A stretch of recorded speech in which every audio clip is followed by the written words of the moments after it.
My partner sent an email saying he's not coming to employ. He's not coming back. We had to pay almost 60 people's salary for 3 months to tell them to not come to work. Lowest point in life. Literally had no clue what was happening around in life. And then the Wirecard's engagement started to come. We started conversations with them. The first tranche came as an investor. We signed the term sheet for $250 million with them. What doesn't kill you only makes you stronger. So if you are an entrepreneur, rather than seeing what the tax laws say, understand what the governments want. Ask for a share in the value you have created with it. Anyone will be happy. No one has a problem sharing happiness. People have a problem sharing your sorrows. In today's episode of the Founder Thesis podcast, we are speaking to a man who is building the next generation competitor to the Big Four. In case you don't know it, the Big Four are PwC, KPMG, Deloitte, and EY, and these are American tax, finance, accounting services companies, generally known as professional services or business services companies.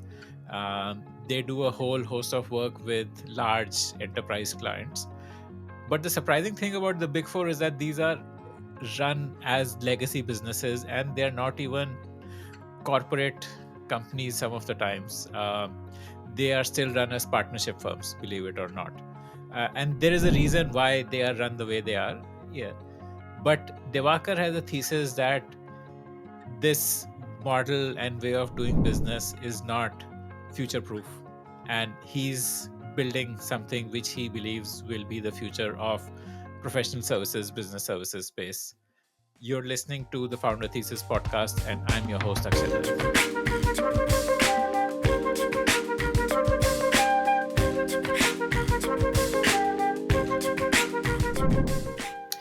Divakar, take me through your pre-entrepreneurial journey. Like what's your origin story? How did you reach the stage where you took the plunge into entrepreneurship? What led up to it? Like, if you connect the dots. I mean, connecting the dot. It started when I was very young. So I come from a family of artists. So fine arts, my granddad, dad, myself. So uh, my granddad ran, he was a cartoonist by profession. And when he was kicked out of job, he started India's first distance education by art distance education by correspondence in 1950s. And he passed away suddenly. So my dad took over when he was an engineer. He was an economics postgraduate, was working as an engineer in Ashok Leyland. Overnight became an artist to take over his dad's business. And from 200 to 50 students per annum, he grew to 3,000 students. Wow. And when he in early 90s, in mid 90s, when I was in my seventh, eighth standard, my dad lost his vision, unfortunately. So suddenly, being an artist at the peak of his career, he lost his vision. But we used to have these 3-year programs. So the programs were continue had to continue. We had to, the tail had to be gradually shut. So when I was in my eighth, ninth, and tenth, I was doing that part. I was running the institution, the academy. I used to be the chief artist. I used to do all what my dad was doing because when I was a kid, it's the same table which I'm sitting in. So my dad would be sitting on this, and this is a fairly large one. His dustbin used to be below his legs, and I'll be sitting next to the dustbin. And whatever he doesn't Wow. want to, so that's how I got to understand, what goes through that. And then my eighth, ninth, and tenth, I was hands on. I used to work, I used to study in the school, come back and act as a principal of the academy for the next 3 years. That shaped, that really, both in terms of going through the emotional challenge at home and also ensuring that when you're the most important thing in a business is how you come out of it, because that is much more important than how you run or how you start. So it really taught me, and we had offers to sell the business to people whom my dad believed would not take care of the business as well as he would have or my granddad would have. We said, let's allow it to die rather than seeing it being crucified for some cash. So these were that was my instinct. And then I got into I studied, I did my CA, I was an all India ranker at that time, did well, qualified in first shot. But Why not? Like, did you have a taste for arts? Like, why not do arts? Why go into such a diametrically opposite field of becoming an accountant? okay, again, my dad could not finish his CA, so my brother and myself did absolutely no reason why I took up this profession. So I mean, in those eras, right? I mean, it's what your parents decide. So, and he was weak physically also. So imagine he lost everything, vision. He was bedridden for the last 10, 15 years of his life, and he was supporting the family by trading in the stock markets. That's how we survived for till Wow. both of us finished education and got into employment. So he said, like, become a CA, you are at least secured for life. Then do whatever crap you want. So that was the mandate given to both my brother and myself. So he's elder to me by 5 years. So we both studied and then got into uh, college. He said, don't do foundation.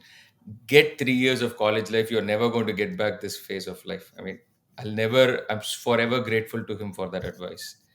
Uh, and then did my 3 years of internship and CA. Which Got city did into you grow up in? all Chennai.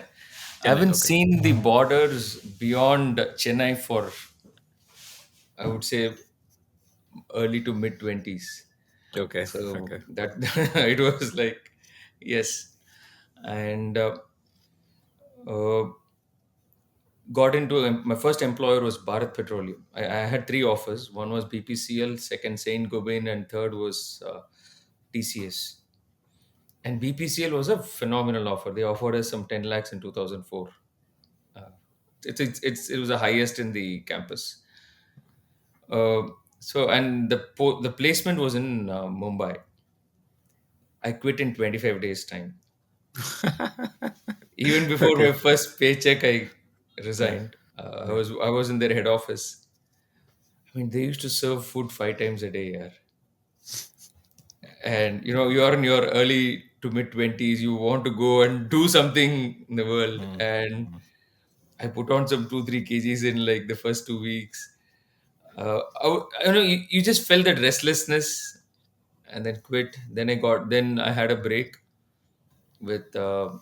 I didn't know what to do. Then I joined Sterlite. There was a walk-in interview which came in Chennai, and then uh, I didn't even know about the company. I just walked inside. I still remember Mr. T. Venkatesan was the president of Sterlite, and then he asked me, "When will you join?"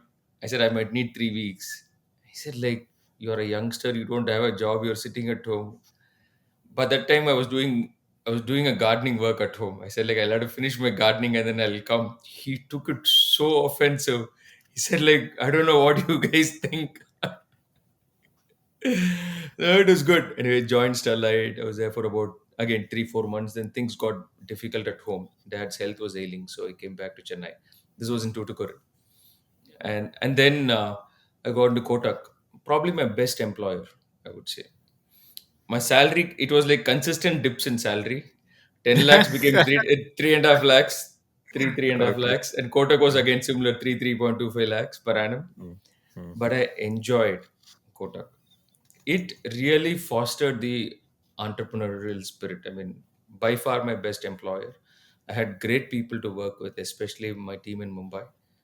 And in Kotak, I was in the lending industry. Lending, I was a credit manager for Chennai. So our job was to go understand businesses and understand the real cash flows. There will be cash flow as per paper and the real cash flow, and we will fund on the base of real cash flows. So that was a business model. From Kotak, I moved to City, by which time I lost my dad at that time. So there was no reason for me to be in employment. So I quit 6 months into City was like, I mean, top class, great pay, everything was good. But somewhere you felt like caged. I really didn't want that to happen in life. Yes, quit and started from bedroom, and I was sitting in my brother's home. Nothing much on an Acer laptop. Two credit card swipes were still pending on that laptop. So it was good fun. From there, life began here. So that's the cycle. But connecting the dots, yes, very much always wanted to be a free person in life. Freedom was on top. I think everything else, and curiosity. I think these were two things which drove me to start this. So you were doing credit risk underwriting kind of a role. Though the business you started was not in that domain, how did you discover the space you want to operate in? See, I was always curious about doing something different. I don't know what it was. And you, I mean, I'm sure you would you would appreciate the CA as the last refuge for anyone who would ever want to do something different. Uh, so I was teaching tax because early 2000, early to until about the first 2000 to 2015, India was notorious for its tax amendments. We used to have 100 plus amendments every year. So the fact that things were new and dynamic attracted me towards the subject. So and I started teaching tax ever since I qualified. And the more I read the subject, I was trying to, it was just telling me that it is not a fiscal subject, it's more a behavioral science subject. You had the regulators on one hand, which was a bureaucracy. You had the government on the other hand, which wanted the not only money but also wanted population to behave in a certain manner. And then you have the taxpayer who was paying either the bait. He was the ultimate bait in the entire game. He or she would be serving by cash or kind, but they were if they align with what the government wanted, they were only getting rewarded. Now, India was notoriously known for its aggressive bureaucracy at that time. I mean, the Vodafones of the world, the Shells of the world, all those cases came to light. So it was just curiosity which drove me to the subject. And the cross border, which was really new. Uh, India was still evolving, the world was evolving to cross border tax. And I remember joining the first batch of international tax of ICAI as a student. It really opened my eyes up. So, yes, I mean, wanted to do something different. Subject was intriguing and dynamic, and yes, cross border was opening up. It just became a straightforward offering, and uh, I love reading. So my subjects were I love geopolitics, political economy, economics, history. So it was all like coming together, sort of a moment. So I didn't have much reason to look beyond. When you say tax is a behavioral science, does it mean that if you follow the intent of the law, you will be safe? And to understand the intent of the law, you need some amount of behavioral science approach of looking at it. No, see, okay, let me not give you an example in the current context. To make it really simple, let's go back, uh, say about 1,000 years back, when the Islamic rulers were conquering the Ottomans and all the empires. They had something called a jizya tax. Jizya is if, let's say, the rulers would come and invade your territory, and if you did not convert to Islam, you had to pay a jizya tax, whatever be the religion you follow, Christianity or Hindu, whatever. But if you, instead of paying tax, are willing to send people from your family to the military as soldiers, this tax was waived. So the jizya as a tax was not brought in to collect money. It was brought in to garner army, soldiers for the army. Yeah, right, right. Okay, so you now let's fast forward today's terms, right? Akshay, tell me what is any one interesting sector which the government is curious about. Semiconductors. Exactly. I mean, the whole world wants it, right? You won't find a single jurisdiction which does not give in tax incentives for semiconductors. You can't find a single country in the world. Mm. So, be it for setting up the plant or operating the plant, not only for the main entity, the peripheral service providers. So, we have not changed. So, if you are an entrepreneur, rather than seeing what the tax laws say, understand what the governments want. And if you do what the government wants, you are an ally to the government. You are not a rent seeker from the government. So the government is not just creating an infrastructure for you to make merry out of it. Rather, the government looks at you as someone who's creating the infrastructure together. then you are never penalized. So this was the insight which was so stark, and for whatever reason, it's not been harnessed well. So that's where the real curiosity started in 2012, 11, 12, when this bulb came, and from there the whole journey of looking at the regulations changed. Okay. So you quit Citibank, I guess, in 2007. So Yes. how did the business start? Tell me the business journey of DVS. I mean, fascinating memories here. So when we started, we the first client I remember. Of course, right. When you are in employment, you bounce off these ideas to your friends, and everyone will say, "I'll help you. I'll help you." It's only when you quit and then sit down, you'll call, and then none of those calls are answered. Or I'm sure all of us would have gone through that phase. I mean, with good intention, but intent and outcomes are very different in reality.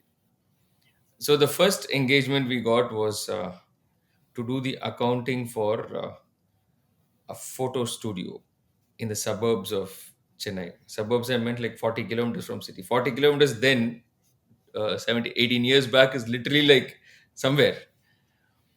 Uh, so I was contrasting. In Citibank, our life used to be like we had to stay in Shangri-La or one of those good five-star hotels. Because City had those classes. We had to fly either Kingfisher, Indian Airlines, or Jet Airways. No low cost airline. And all of a sudden, so I took the car and then we went to this photo studio. It was I had a partner at that time. It was in outskirts of city, and we met the promoter, and he said we have to get the accounts in order, and we had one employee, one staff at office. So I asked him, okay, let's can we have access to your books? So he showed us like three sacks, gunny bags. And he said like this is where we have. And then I said, okay, can you find? He just opened one and showed it was all like bundled up. Then I asked him, okay, can you ask someone to load it inside the car? He said, sir, all my people are busy at work. If you're okay, can we both carry the gunny bag and put it inside? And that's how it started with with the game. But it was good. But my real breakthrough came 4 5 months down the line when randomly out of the blues, one of my friends called, and she did CA with me, and she said like my cousin is in Italy and he's from BCG and he has to do some transaction on international tax. I was thinking you would be a good person to advise him. So the meeting was set up on Sunday, and it was a Friday evening. She called. I was on the car. So straight I went to the bookstore, picked up whatever book I remember. I picked up Roy Rohodgi's book on international tax. The next 2 days I was reading, at least picking up the terms to not sound dumb. And and then met up with a gentleman, very, very demanding guy. Met up with him. The conversation went on well. I got my first check of 10 lakhs at that time Wow. in that assignment. Uh, Immediately went and bought my first car. Because out of that 10 lakhs, 8.5 lakhs was my expenditure. We had to spend abroad. But I just said, like, let me go buy to start feeling nice. So that's one thing, Akshay, I consistently realized. Maybe I'll share with you. In my third bankruptcy, the first thing I did was to go and buy a brand new Mercedes. I'll come to that Okay. at a later point in time. But uh, started feeling good. Then I traveled to Mauritius for the engagement. Met about 100 odd law firms and accounting firms in a span of 1 week, because those days there was only one flight from Chennai to Mauritius. It goes on a Tuesday morning and comes back on a Tuesday evening, the same flight. So I had to stay there, even though my work was only for 2 3 hours. I had to stay there, but that opened up my mind to possibilities, because I saw like small offices, 10 by 10, 10 by 15 offices doing millions of dollars of turnover. And at that time in India, if you were doing like 80 lakhs, 1 crore revenue, you were like massive. Yes. And I was like wondering what is happening, because our guys are far more adept. But how is it that a tiny island nation sitting in one corner of the world, professionals are making millions of dollars? It was just curiosity, absolute curiosity in terms of why it is happening. I realized internally in terms of there were reasons which came to me. I came back. The first thing I did was to surrender my license to be a CA. I said I will not be a CA.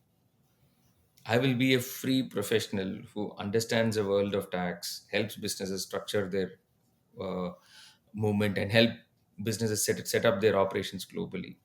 And that was my real liberation moment. I felt educated that day when I surrendered my certificate of practice. So, Uh, Mauritius, there is a like favorable tax treatment for Mauritius, and that's why Mauritius does so much business, right? that's the outside world's interpretation of that, actually. What is that favorable clause for Mauritius? Just for So India and Mauritius had a capital gains exemption treaty where if you were to invest into India through a company in Mauritius, the capital gains will not be taxed in India; it will be taxed in Mauritius, and Mauritius had a zero rate rated capital gains tax. So that's why okay, Vodafone came into India via. I mean, Hutchison came into India via Mauritius, okay, and when they sold their operations to Vodafone, they sold their Mauritius company. They didn't sell the Indian company, okay, and there was no tax in Mauritius.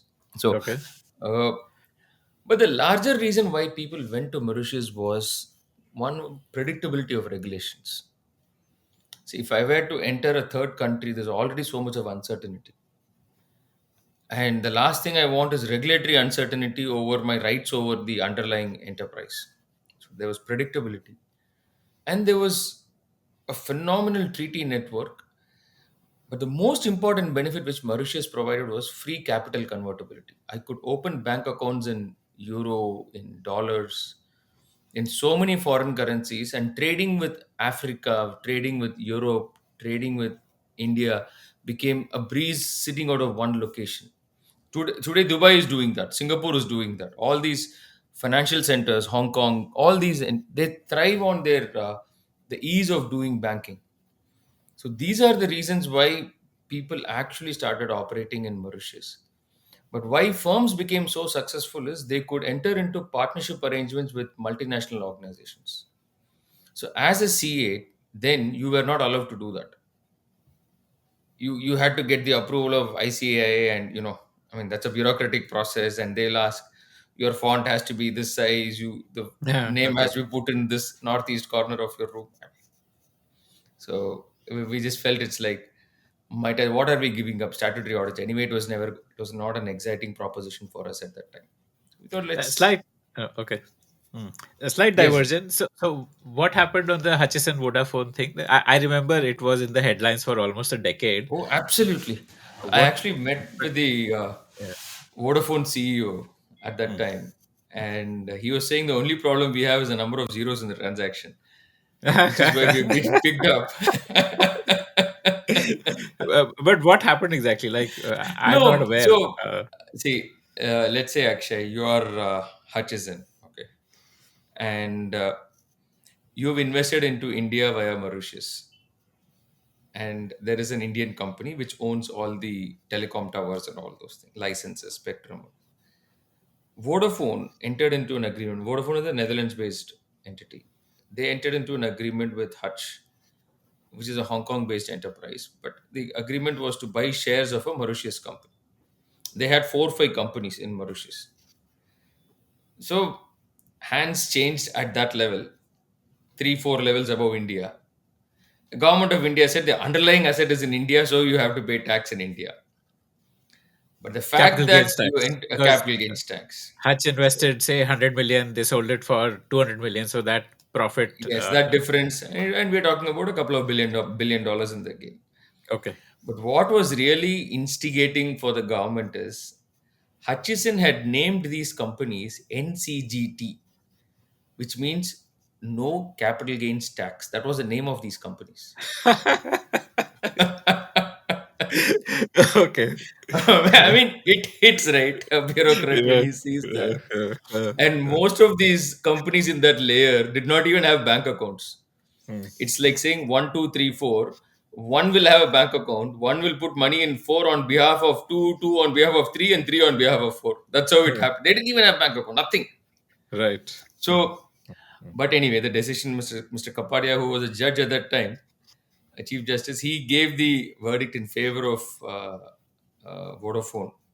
Okay. Uh, though he somewhere felt to his conscience it was not ideal or whatever, he had to justify it in every other conversation he had post the verdict. Unfortunately, he's no more with us. Yes, that got some unwanted limelight for India, like what happened with the GST demands with Infosys recently. Very similar. I believe there's a couple of $1 billion demand on. Uh, What is that demand for?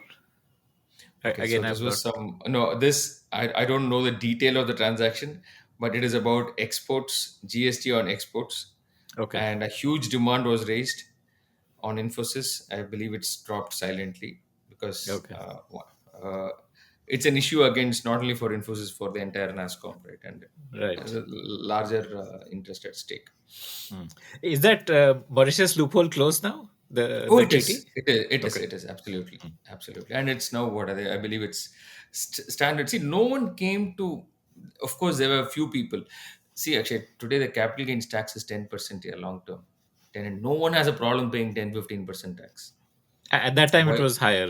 Is it? It was similar with probably about Okay. 20% tax. Okay. But the Okay. challenge was Indian government went to US and did roadshows. Come to India through Mauritius, you don't need to pay tax. Ah. Okay. That was our Okay. marketing pitch to investors. Okay. Okay. Okay. Okay. Hmm. So, Hmm. Hmm. so, I mean, when we ourselves went and did that, and there was a board circular, we had a Hmm. Supreme Court decision before that, if I'm not wrong, it's Kulandak and Chettiar case. So all those things were there. So Right. it was sort of well set that you could come to India through Mauritius and not pay tax, capital gains tax. Hmm. But Okay. yes, I think we are way past it today. Okay. So coming back to your story, so you surrendered your CA practicing certificate to build something big. You wanted to build like a professional services, like say a EY kind of a business. Was that the vision?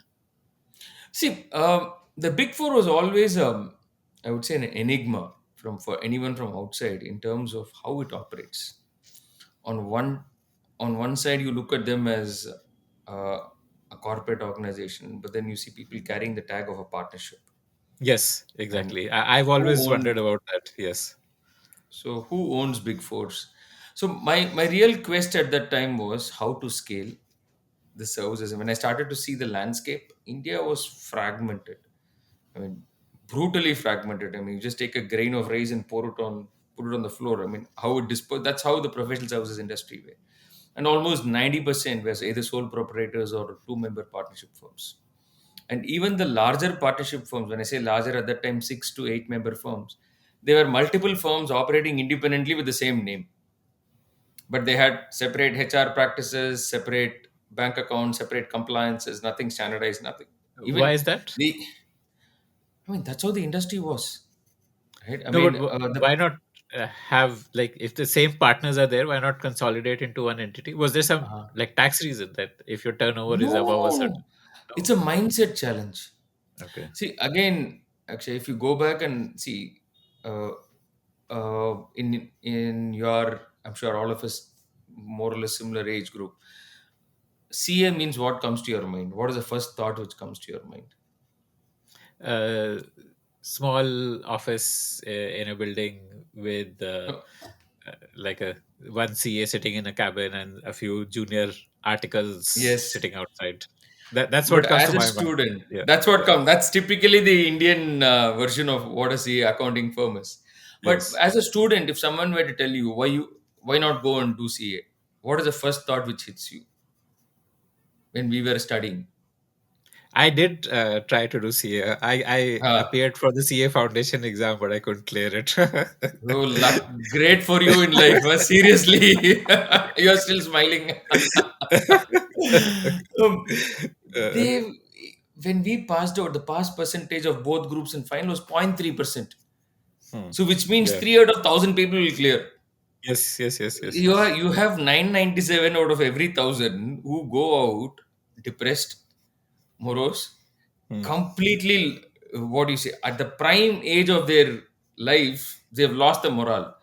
Hmm. So the syllabus, I remember when studied CA, when I was writing my CA final exam, my elder brother's engagement was uh, before the exam, and his marriage was after my results.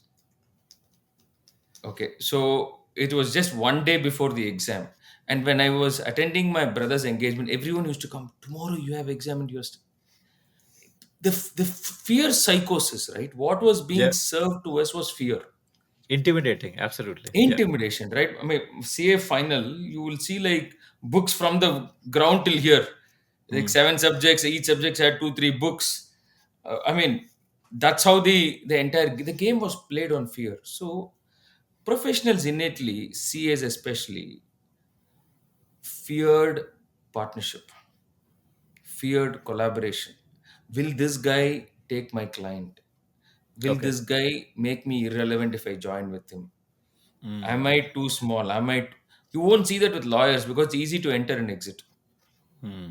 In CA, since we have been served only fear all through, he's become the professional. He or she has become so much soaked in anxiety. Cortisol is what runs in their blood all through. Hmm. It's and that was the biggest reason why accountants, especially in our country, are so fragmented, and it's a mindset shift. Now there is it's happening very slowly. I wouldn't say there's a lot of noise happening. The noise, of course, noise precedes action, because currently the pass percentage is from 0.3 0.4 is now at 20 25%. So Oh wow. there's a much Massive higher jump. probability of huge probability, a 10x, Hmm. I mean Hmm. 20, Hmm. 100x probability of people clearing. Right. But we're still that's, if to answer your question, first fear, Hmm. second, we were always trained to compete and not collaborate. Hmm. In the entire journey of education system, if you notice, right from your CBSE day or whichever, right, you've studied, you look at your friend as a competitor. Yes. If that guy is good in math and I'm great in science, we don't look at how we can collaborate and build something with both our knowledge. We only looked at, okay, I should get better than him, right? Hmm. So that collaborative mindset is an educational challenge as a Hmm. system which we lack, and that's why we are losing the art of association. The biggest challenge what we have is we don't know how to associate it with people in a scale is all about association, right, in a people driven Hmm. business. Yeah. So True. True. True. to come back to your question, that's exactly where the missing link in the overall ecosystem was. Uh, I think most of these big four, like EY, Deloitte, KPMG, they came in through partnerships with domestic companies, right? Like I Yes, think Bartley Boy was like the SR Badly, domestic. all those older firms which had been big. So what they Hmm. did was they came in like franchises.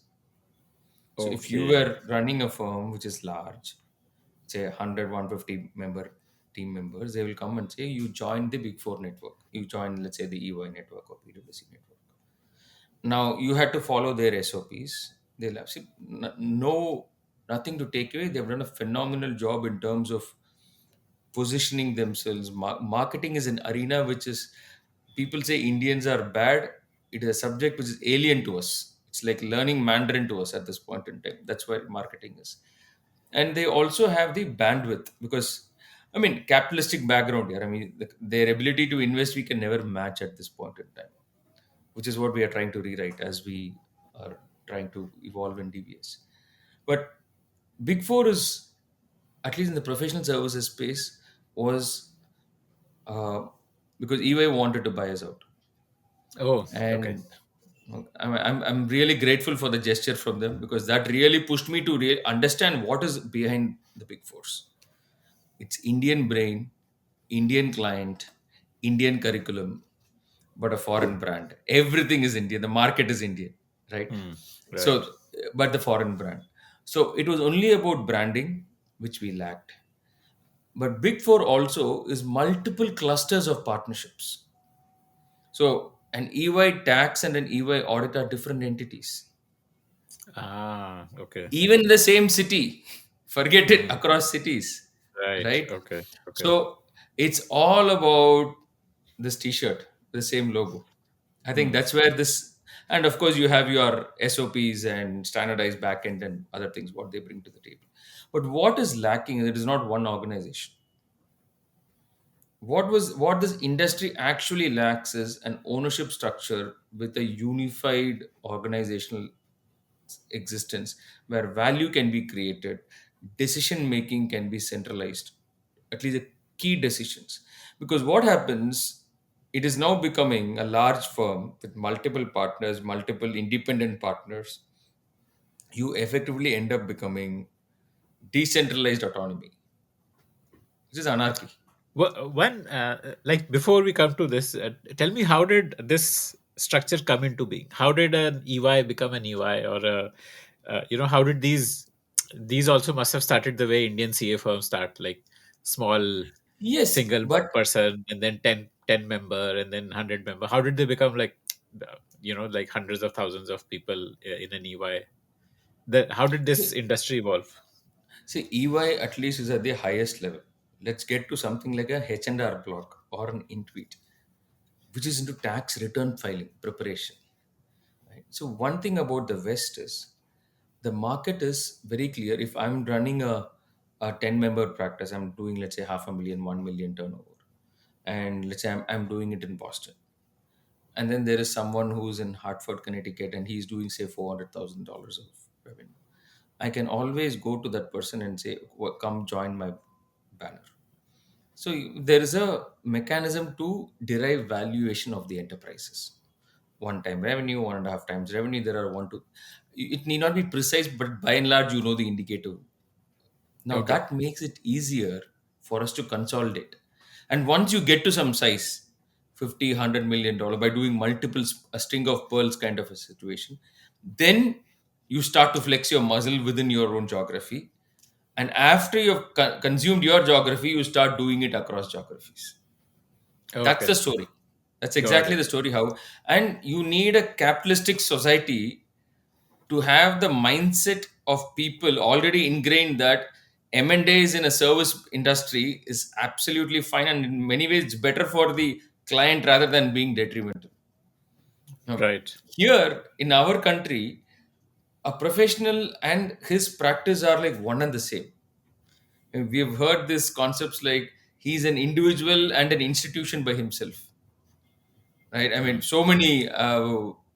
When I used to be a speaker, or a technical speaker, it's about 10, 12 years before, 2009, 10, 11, 12. The introduction used to be so flowery. One, you get embarrassed. Second, you feel bloated after that.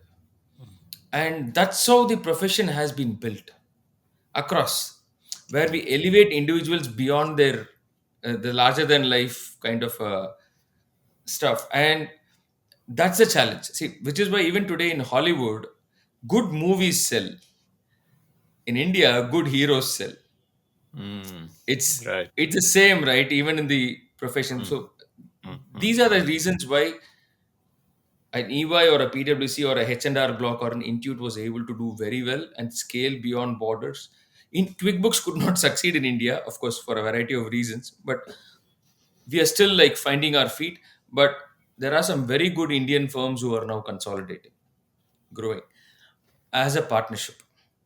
Now, will they have And the this might is to the take reason why, like, EY has partners, because it's essentially the legacy is that it's a string of acquisitions of partnership firms. So you come string of on, get mergers, not even an acquisition, string of a string of mergers with mergers. the Right. same. See, Mm. last year EY did something called Project Everest. They Mm. wanted to do something very similar. What we are doing at DVS is uh, move the attest out, all the consulting and tax under a public company. What is attest? The assurance, the audit where they sign balance sheets. Okay, audit business. That's a Okay. high risk challenge. That's a high risk practice, which Okay. by and large most people do not want to do if you're in the valuation game. But you focus on consulting and tax, move that practice into a public company, raise private equity. In US, it's like big, it's massive. As we speak, even yesterday I was just reading there was a CBIZ. It's a multi-billion-dollar merger which got concluded yesterday at the US. So uh, move all the other practices into one enterprise, make it public, create value for everyone. They wanted to do, unfortunately, 12,000 partners. Oh, I mean, 12,000 partners. Wow. and can you Okay. imagine building consensus on that scale? Mm, Right? mm, So that's a challenge. That's a mm. real challenge. So uh, it started off. The vision was brilliant. Uh, in many ways, what happened to Arthur Anderson, thanks to WorldCom and Enron when they had to collapse, and That was Accenture, which the came out. audit business. Arthur Anderson was once part of Big Four, and they also had like audit and consulting Correct, practice. correct, But correct, the Enron, there was fraud in Enron, which correct. for which Arthur Anderson was held responsible. Like, why Yes, didn't you were the auditors? You were supposed to catch it. Why didn't you yes, catch it? Then what yes. happened? Like they were sued, or like Oh, so many cases were filed. The firm literally went bankrupt and they had to disintegrate the entire enterprise. the Came shareholders of back Enron as would have filed these cases there were against. no shareholders, the regulators themselves, Right. Okay. because Okay. this is a crime against the state, right? When you're not Hmm. doing a fiduciary responsibility. Okay. So, but then Accenture was the baby which was born out of it. And today, Accenture is $230 billion in market cap. So the consulting arm of Arthur Anderson became Accenture. Accenture, yes, Okay. yes. What does the consulting arm do in like an EY in this Big Four? What is the role They of do the everything, right? I mean, right from your um, except signing balance sheet, everything from your automation to digital transformation to create accounting to staffing, you name it, they end up doing everything. Okay, any kind of Everything. B2B service, basically, like Any almost any any kind of bit. kind of Yes, B2B yes, yes. service. Absolutely. Okay, Absolutely. okay, Absolutely. okay, okay. Mm, okay. So now that's picked up. And silently they have built a 200 plus $1 billion enterprise Hmm. without having to worry about all build consensus building, consensus. So much of energy goes in consensus building. And which is the EY dream, Project Everest dream was this only to create an Accenture, Yes, spin yes, off the yes, consulting business and make it into an Accenture yes, kind of okay, okay, yes. fascinating. When people become partners in these Big Four, do they have to like buy a stake? Like, do they have to buy See, the equity? multiple firms have different models, but predominantly partnerships on the larger multinational franchises are more like uh, contracts with a larger variable and a lower fixed. Ah, okay. So you eat That's what you kill is what happens basically. a partnership model is only to build to kill and share. Hmm. It's not built to build, which is Okay. where a corporation comes into picture. Okay. Uh, And once you retire, then you no longer are a partner. Like your Yes. stake, the word partner means you have a stake, right? So your stake you kind of You give up. have, but what is left in the organization? So, which is where most of the firms, if you notice, if let's say $100 is their revenue, I'll give you a typical cross section, at least in the US, because I keep going back to US because the data is available. In India, we don't have data on this. Okay. So $100, the typical cost is about $40 is the manpower, labor and manpower cost. This is excluding the partners. And then you have your SG&A, what we call it, selling and general administrative expense, about 10 to 15%. The remaining 40-45% is what is available for partners. So in that, invariably between 20 to 22% goes by way of their remuneration. And the balance, maybe 20, 18 to 20%, is either distributed or a small portion is left and the remaining is distributed. So you don't leave anything inside the organization. It's only when you start leaving something in the organization it will start to grow, right? When Mm. the enterprise becomes a medium to, as you said, you eat what you kill. If it's just going to be a hunting machine, you are never going to build a jungle out of it. That's Mm. the game. I guess though it has worked, right? I mean, and I'm guessing it has worked because It's not like you have to invest in your next factory. You're not in a manufacturing business. You are in services business. You need No, people, and I think people are that's attracted by money, and the more money you distribute, the more people you attract. So it makes sense for them to do that, right? To attract talent, you distribute the money. I'm not sure, Akshay. People are not attracted. They are attracted to purpose. People will come and they will visit you for money, but they won't reside with you for money. They will reside with you for purpose. I think that's the difference between a business and an institution. Longevity, right? The continuity of an organization is a function of how and why you draw people towards you.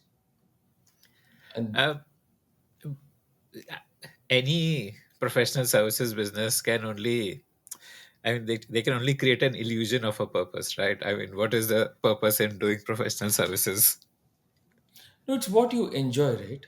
See, Hmm. as long as you enjoy it. See, uh, if let's say uh, I'm a carpenter, I enjoy carpentry. I enjoy making chairs. Right. Now, if you go to Sabyasachi, right, very clear.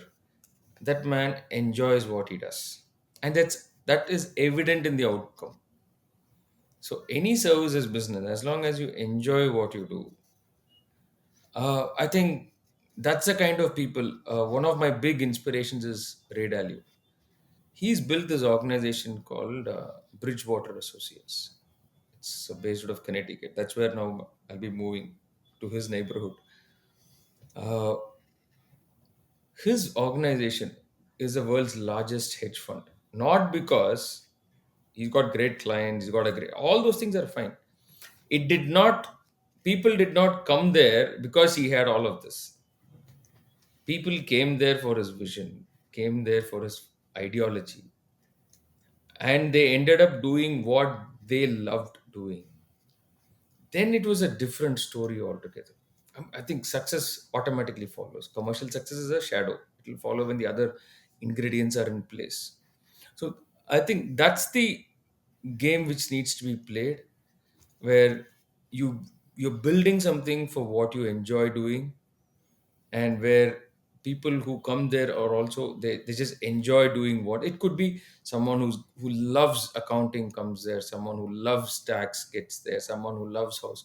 So we have at our office, uh, she's also a shareholder in a company. uh, we have Sugunama. She serves tea and coffee at our place. She's Oh been wow. serving it for the past 15 years. Hmm. Hmm. Her job, she knows each and every person. I'm sure we all will have such people in our lives who knows each and every person. Based on their face, she will know what to serve, whether to give him hot water, or if the girl is not keeping well, should I go give her something without asking. For her, this is not job, this is life, because she enjoys taking care of people. Hmm. So if the organization is going to be with people like that, who enjoy what they do in the role they do, I think then I mean, professional services or manufacturing, actually, it's ultimately a question of association of people. Yes, yes, yes. End of the day, I mean, you my pushback to you is on the fact that, I mean, your thesis is that the partnership model is flawed. I'm just pushing back on that. So what I'm saying is that you don't have to do any kind of fixed asset investment. It's not like you have to set up a manufacturing unit. You have to invest no, in people, and in the partnership model, inherently your people will be more empowered because they are decision makers. You will attract people who want empowerment. uh, People who have a purpose will also be attracted here because of the ownership which comes in with a partnership tag. You work towards it, you work hard towards it. My sister-in-law used to be in EY for a decade, and she didn't want to leave it, but eventually she had a kid and the work life balance was getting to her, and regrettably she left it. I mean, she wasn't happy about leaving there, but she would have continued to work there if she could have. uh, so I don't see why you feel that this partnership model is not going to work. That's what I'm pushing back on. no.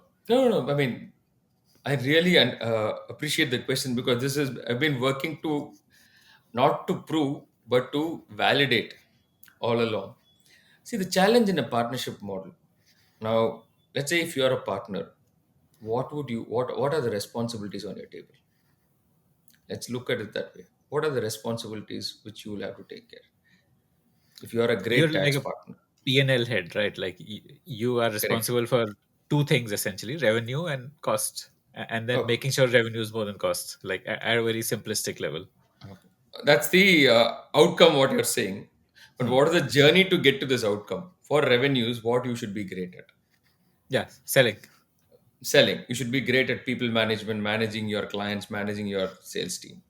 For managing costs, again, you need to have detailed analysis of what goes inside the P&L. Can I automate? Should I delegate? Blah, blah. Should I do it in-house, outsource? So many decisions happen. How many people are comfortable taking these decisions? And is entrepreneurship even everyone's cup of tea? Just because I'm good in a subject, just because I know tax well, I know audit well, putting me as a partner where I have to do 100 other administrative activities, which drains my energy. I don't enjoy doing it. Right from signing balance sheets to talking to bankers to hiring to meet. It's like 10 other, and you will also do what you love doing, which is tax. Just giving you an example. Now, this is what happens in a professional services firm. 90% of professional service, if in the US or any developed economy, you look at a professional, what are the functions which you have? In any business model, in any business organization, what are the functions we have? You'll have sales, you'll have business development, sales, marketing, you will have operations or execution, then you'll have finance, HR, admin, all the other things. You take 20 firms, 20 Indian firms. What is the ratio of people in execution and operations vis-a-vis the remaining functions? You will know the answer whether these are run as organizations which are to be built, or are these run as glorified one person, two member shops. Even a larger partnership firm, how much of money is kept in the kitty for reinvestment? You're talking about an example of this is people dependent business. Hospitals are also people dependent business. Professionally qualified, extremely complex. Today, a good professional outfit requires enormous investment in IP. Sheer fact, data protection is not easy.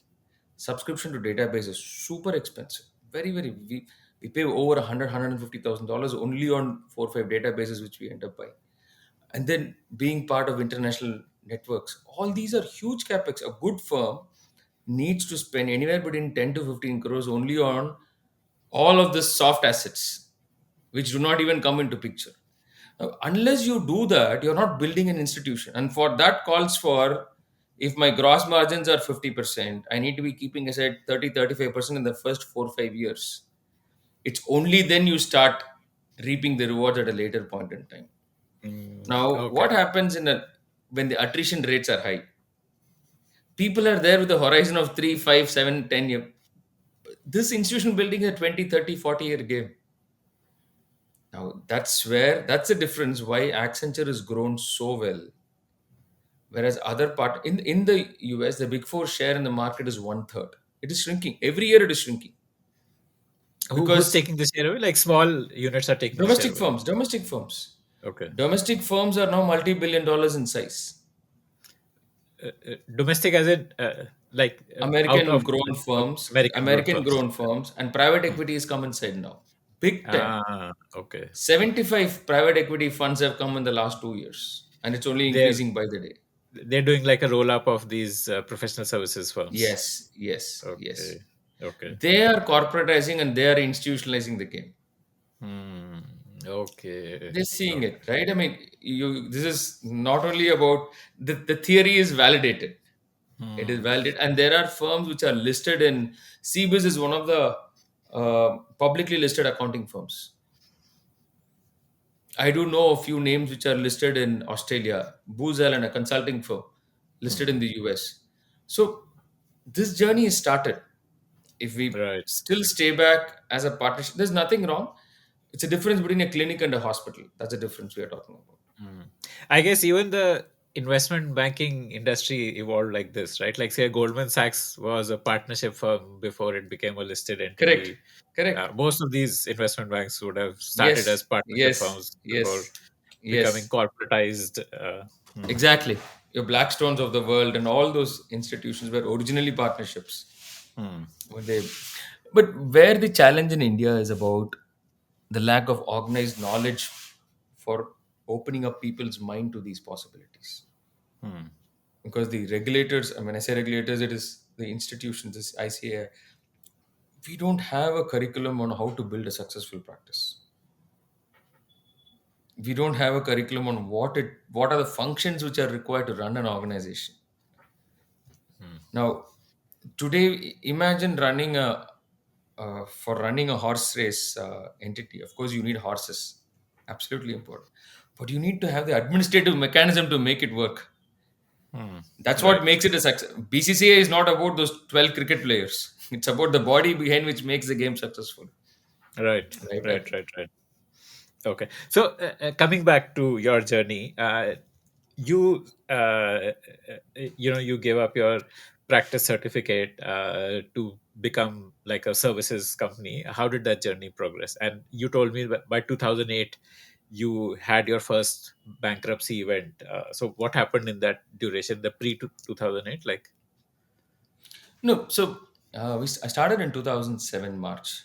I hmm, quit City and started. I'll never forget because it was 5th of March I started. 3rd of March was a Saturday I quit. 4th was Sunday and 5th. And it happened to be my birthday as well. So I'll never wow. forget that journey. It was good. We started. My first target was to earn 10,000 bucks a month. So at least like you start feeling there is some cash. We signed up with Sundaram Home Finance as our first corporate client, where we said we will do the credit underwriting for their SME borrowers. That was something which I was doing in Kotak and Citibank. Yes, right, So that helped to steady the cash flows. So we right. got an anchor client for like 20, 30, 40, 50,000 bucks, and we grew with them as they were Hmm, grew. I'm forever grateful to the Sundaram group because we worked with three successful MDs. And at one point, nearly 45% of their book was being um, evaluated by us real okay. time. Hmm, So that kept the cash flows going. I was pursuing my passion of tax. It was this uh, assignment we got from the US to do a hedge fund accounting for one of the okay, downstream funds. okay. What's a And they downstream said, fund? so typically you have the master fund, which will raise capital.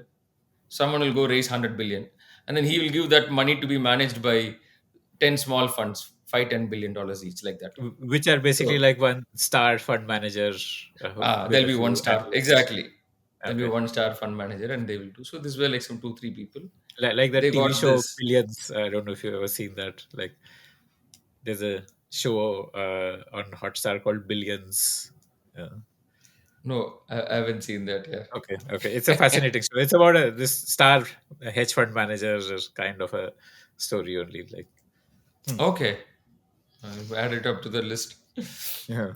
So they gave us this assignment to manage their accounting. So I was like pitching very hard, and for us it was their first dollar revenues. And it for me the excitement was at scale. We had to hire some 25, 30 CAs and then a lot of juniors below. And I was teaching, so that gave access and visibility to students. So yeah, I was able to hire within my own student network. And when I was in city, my brother and myself had bought two apartments in outskirts of Chennai. We converted that into an office, did every damn thing possible. Recruited people, they were supposed to join 2 3 weeks. Henceforth, September 2008, Lehman Brothers collapsed, and in one email, he cancelled our contract. Lehman was your client. No, no, the Okay. market The tanked. All these guys the went out of business. right, right, right, So right, right. straight, The uh, just one. See, when you are initially in earlier days, you don't even read the fine print, right? So we had to give him 6 months, 1 year notice. We had to hire people with 3 months notice, whereas that guy could contract if circumstances change, he oh, could just cancel. So he cancelled it. My partner sent an email saying he's not coming to employ. He's not coming back. He's getting back to employment. Hmm. Hmm. But we had to pay three for about almost 60 people's salary for 3 months to tell them to not come to work. Lowest point in life. Literally had no clue what was happening around in life. Did you even have the money to pay their notice No, no periods? way. No way. I mean, see, where will I have? So my dad passed Yeah, away yeah. earlier year. Zero, no cash, nothing. My brother Hmm. was working in ICICI Bank as a manager.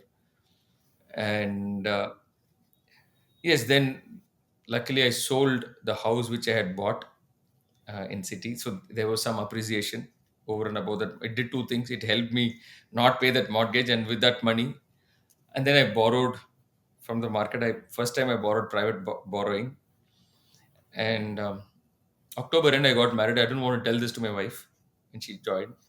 Today she's a CEO. She's a lawyer as well. Kavita has been one of my real pillars for success.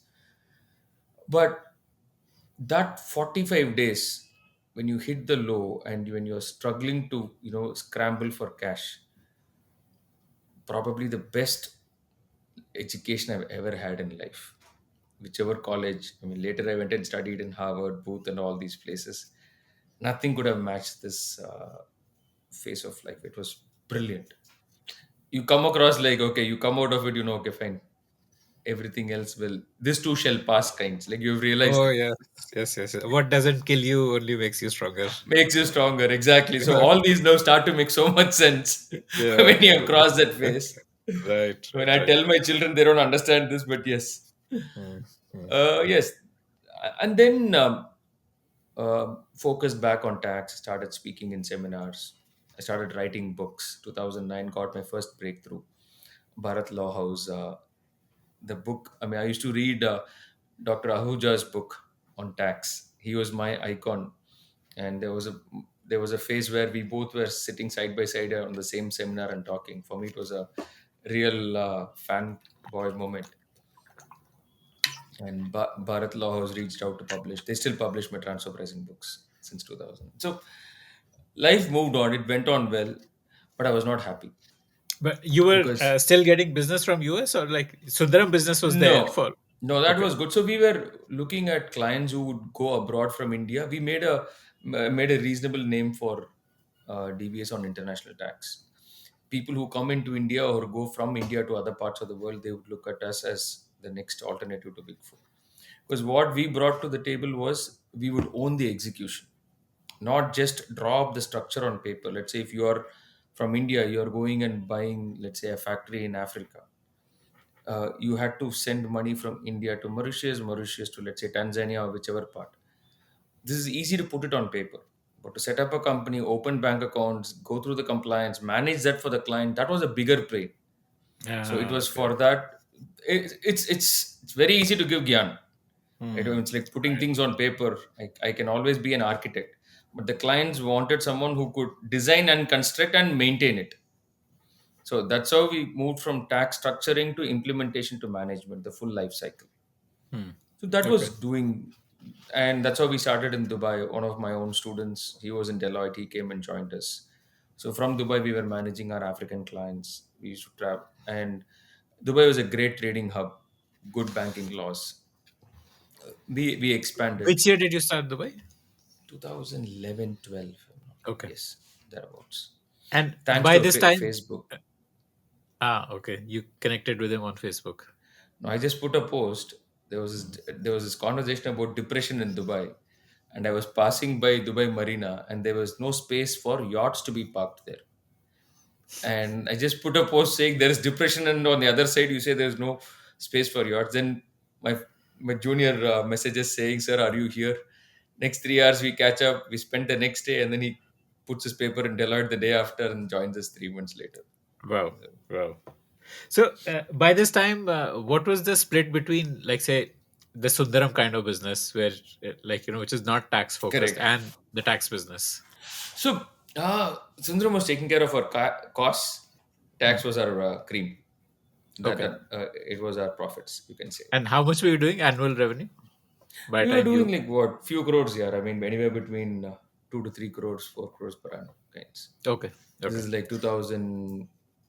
I don't know, early 2010s, Got it. Got it. early Okay. days. Hmm. Hmm. Okay. and we So, were tiny, hmm. tiny as an organization, but it was good. 11, you went into Dubai. You also did the dot com experiment in 11, right? Yes, 2011. 2012 we did that. Okay. Okay. So once we started to grow, there was some surplus in hand. You just want to like, now okay, let's start. The The game was Dubai over. business would have been high margin, giving you more retained earnings. Yes, yes, yes. Okay. Dubai was good because we were able to get annuity businesses out of Dubai, and it was operated very similar to the EY kind of a setup where it was an independent enterprise. We used to like we were we didn't have a mechanism to integrate everything under one umbrella. So, but it was good high margin business, and we saw the same client. And this was They like tax actually advisory and execution. Uh, setting up companies abroad for them. okay. It could be setting Hmm. up companies in US, setting up because what happened was we were able to get talent who could work across in Dubai much easier Hmm. Hmm. compared to India. So India was more an execution or the initial thinking part of it, but engaging with regulators in multi-country jurisdiction, we felt the talent in Dubai was far more international, and Hmm. they were naturally aligned to work with people across cultures. So that was a big difference we felt, and so we grew on that. uh, and India is more again even now. Uh, when we see it from the US, we see India as a great place for tax offshoring. We are like by far the best in the world. But when it comes to client relationship management, Philippines is much better. When it comes to Uh, accounting and auditing, South Africa, unbelievably, South Africa is far better. We see. okay. So that's how we see. But of course, being an Indian, being a Chennai guy, there's always this inclination to move as much as possible to India. Even in our GCC, initially we are trying to move as much only to India. We are not even looking at any other jurisdiction. But maybe client relationships alone, we might keep it in Philippines. Okay. Okay. Hmm. Okay. So yeah, you had that surplus, like better margins in Dubai, which you wanted to experiment with. So what was the dot com thing that you did?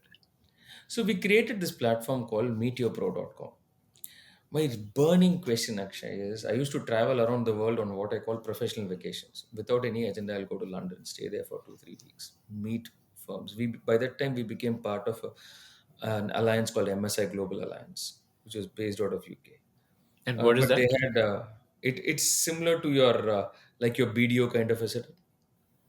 It's an Okay. independent association of law firms and accounting firms, Okay. and they Got it. had a network of over 250 odd firms in 100 countries. We were one of the earlier members from India. We became members in 2010, and I still remember the James Mendelson, the chairman of the network, came to our small office in Chennai that time. But the sheer outlook was so refreshing, and the membership fee that time was way beyond our means. He said we'll take it because the exposure we go by association with these people was very different. So every time I meet a firm from a different uh, geography, the way they look at pricing was very different, the kind of services were very different, nomenclatures were different, the letters of engagement were so different in each of these jurisdictions. So I came back and said let's standardize this industry. The biggest problem plaguing this industry is lack of standardization. Now, at the highest level, people need what tax advice. It could be income tax, GST. You have individuals, SMEs, and large organizations, audit, whatever. So we productize professional services, and then we onboarded professionals to come and price our productized services. We felt people it makes the journey become much faster because one of the biggest challenge in professional services, I'm sure you are from the B2B service, is price discovery. So one of the Okay. biggest challenges in a B2B professional service is price discovery. And for the ticket sizes, what the Indian CA or a lawyer is used to, then we felt it is undue waste of energy from both sides to the spend on price discovery. Might as well standardize the LOEs, letters of engagement, and ask the professionals to come and quote with their credentials so that clients could come log in and purchase whatever they want. It's a concept it sold well. And I started to popularize this across all wherever I used to be invited as a speaker in the past. I became a sponsor and put up a stall outside and started talking. inviting CAs to come and join the platform. We got about 2,000 odd CAs and And lawyers. this is a global platform. You were not building this for This India. we wanted to start with India and grow Okay. exponentially across Got the it. world. That's why it was Meet Your Pro, meetyourprofessional.com. Hmm. Uh, Everything was set. Clients started coming in. Professionals vanished. No one was willing to execute. Uh, they put in a bid, right, for the work? They put in a bid. So what happens is today, see this. It is not the bid when the client is there. It was the scope of work which was put, and you put your price. Okay, so it's It's a like one-time bid. It's not like every time a client comes, you do a no, bid. no, no. That Ah, was a mistake. So it was not active guys who were quoting at that time. okay, okay, okay. Okay. And So professional services has this client-centric pricing, right? oh You yes, price based on how you big your client is. we say that no, the pricing in a professional service industry is a function of the willingness to pay and ability to extract. Yeah. Oh, that's nice. That's nice. So I found that like mean to say the least. Okay, I mean it's primarily because you've not cracked the pricing and the lead gen model. You end up doing all sorts of funny things. Mm. So people put in for incorporating a company. You won't believe we had quotes from 1,000 to 5 lakhs. Same scope of work Hmm. based on the professional's experience. It was good. I felt like that's a vibrant. That's how the market is. And it so happened customers always chose the lowest price, and always these guys were not there to fulfill their requirements. So we ended up delivering at the back end services which we did not have capabilities to fulfill at prices which we did not have control over, and that this drama went for 2 years. It burned us out, burned me personally, professionally, as well as financially.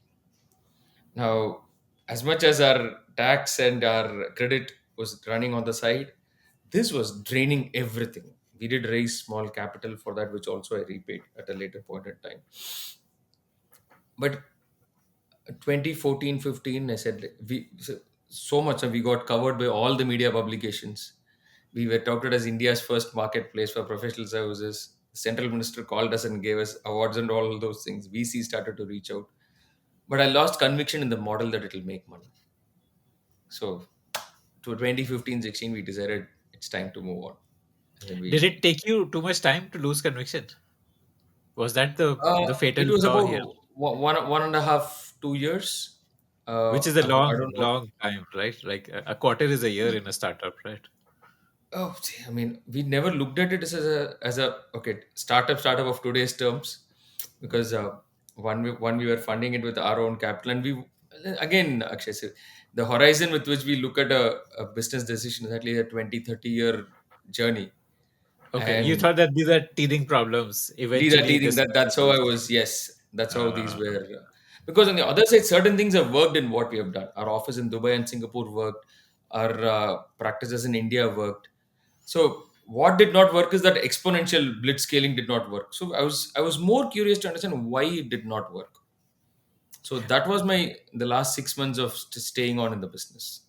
what was your incentive for Meteor Pro? Did you see the business eventually becoming an aggregator like a Zomato instead of like at this stage, like to take the Zomato analogy a little further, you Yes, were running a few restaurants and you were also trying to build an aggregation platform at the correct, same time while running correct, a few restaurants. correct. Did you see yourself becoming a pure play aggregator when you started this Meteor Pro? I wouldn't use the word aggregator, Hmm. but in our industry we call it as platform. Hmm. I was always fascinated by the work what Mr. Pratap Reddy has done with Apollo, where uh, his book The Healer is still there in my library. I keep reading in terms of how this man quit his stuff in US and came back, and how his family's moments pushed him to start something in India. Access bring quality uh, healthcare to the larger masses. I think, and how he flipped around a professional services business into an institution, right? And that was my thought process. And I thought in the digital world, this could be made much faster. That's how we thought we will take this. See, the intent, the eventual model was, okay, out of 2000 people, there'll at least be 200, 300 people who will be really good people committed to the cause.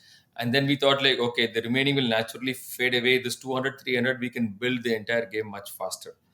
That was a thought process. We never Got it. wanted to, like, we never wanted to be in the aggregation model. You get where we came from, right? Yeah, yeah. That was So the mindset.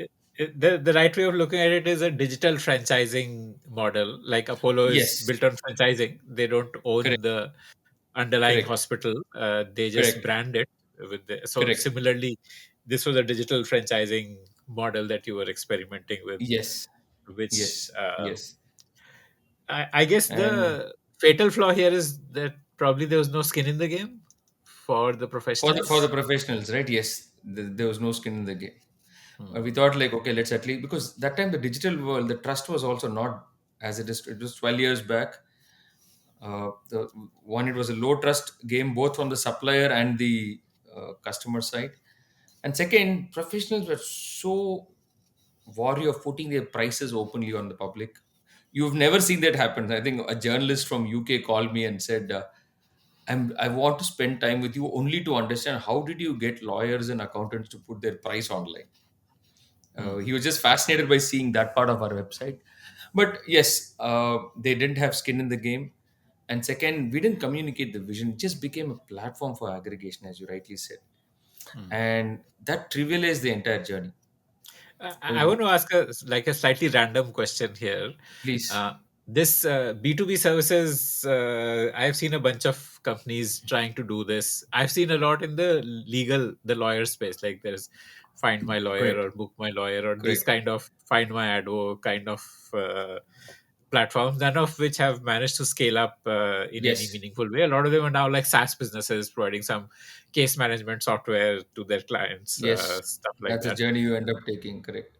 Whereas urban company has scaled.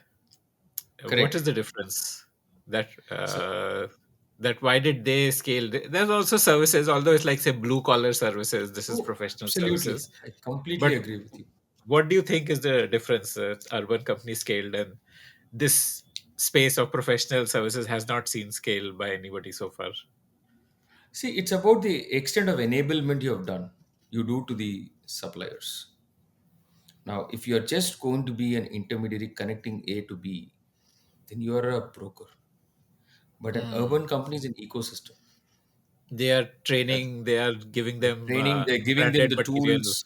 Yes, Right. and today when that guy comes for a haircut or manicure or whatever, he brings a beautifully done kit. He's sent training videos. He has dignity that he's part of this brand.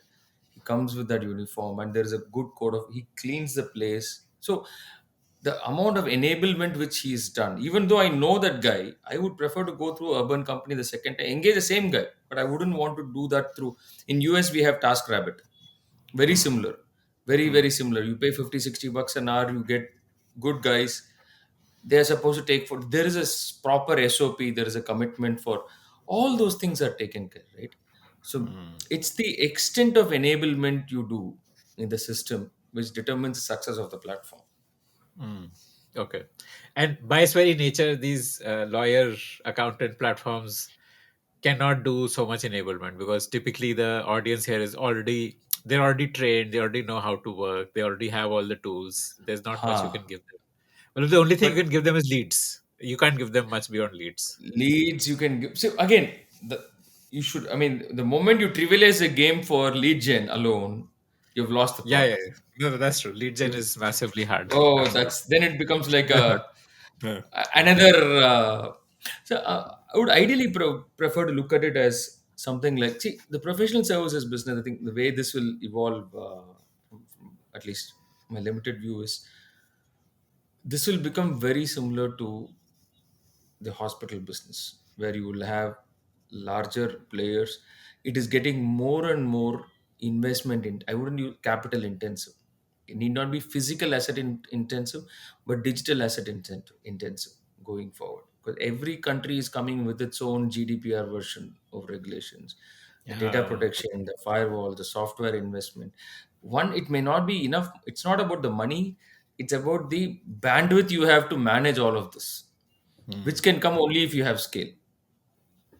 And value unlocking is going to start. You're going to see that in the in the coming years.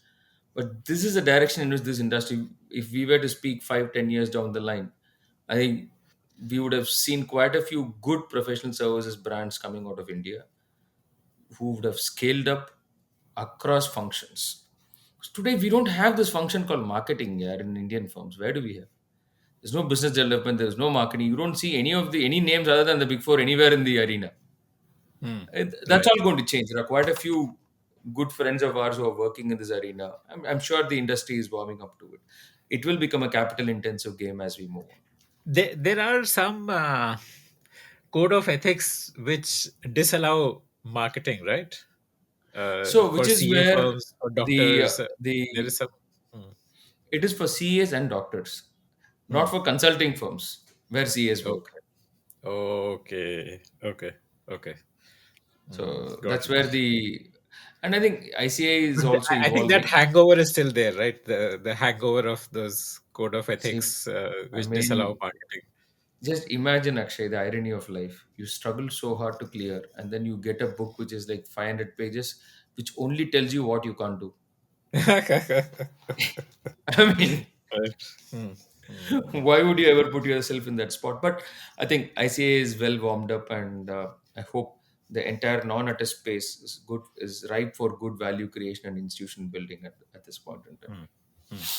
So coming back to your journey, so Meteor Pro experiment didn't work out. You shut it down. I think 2016 is some 2014, 15, this happened. okay. The shutting down happened. And what was your Um, revenue by then? I don't know. I mean, DVS was good. It was flat in those two, three. We didn't grow much from 2012 to 2015, obviously, because my energy was Hmm. focused on Meteor Pro at that point in time. It was lying flat. Uh, then we got into. So, again, the real question was I was looking at how do I get access to large pools of clients whom we can serve? The question was about how to serve the professional services industry. In Google your was a good mind, inspiration. the unlock to growth is demand, not supply. I mean, like one approach could be to say that as I continue to create a kick-ass team, business will automatically grow. Let's focus on execution. Or the other is Completely that I agree need with to you on that. actively chase demand, get clients, and that's how I grow. So your focus was demand, not supply. At that time, with my limited view, I was thinking Okay. if I were to have more relationships in the game, it becomes easy. And I was only looking at what I wanted to say. I was looking at Google. Google was not selling ads. Google was selling search. Search was free, ads were paid. So most of the, I mean, then when I started to look at revenue models, Starbucks never made money from coffee. They made money from other things around. McDonald's did not make money from burgers and fries. They made money from selling Coke and water. So how do how do businesses scale? The only thing which I was obsessed with was scaling up this industry. So I thought if we were to get into an unorganized market which required this service, which absolutely required this service but was not served, was the smaller end of the SME space. Uh, but how do I get to them? If I were to go tell them that even if it's going to be $2,000 a month and our guys will come and solve it for you on scale, but that guy will say, "You're not solving a problem for me. I don't want you to solve which is not biting me, right?" So then we said, okay, what is biting him? Money. Let us solve for the money. The add-on will automatically come. So that's how we got to micro lending.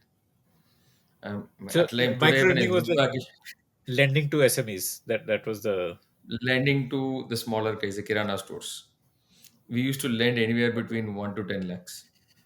and you thought that the Kirana stores would need professional services around accounting.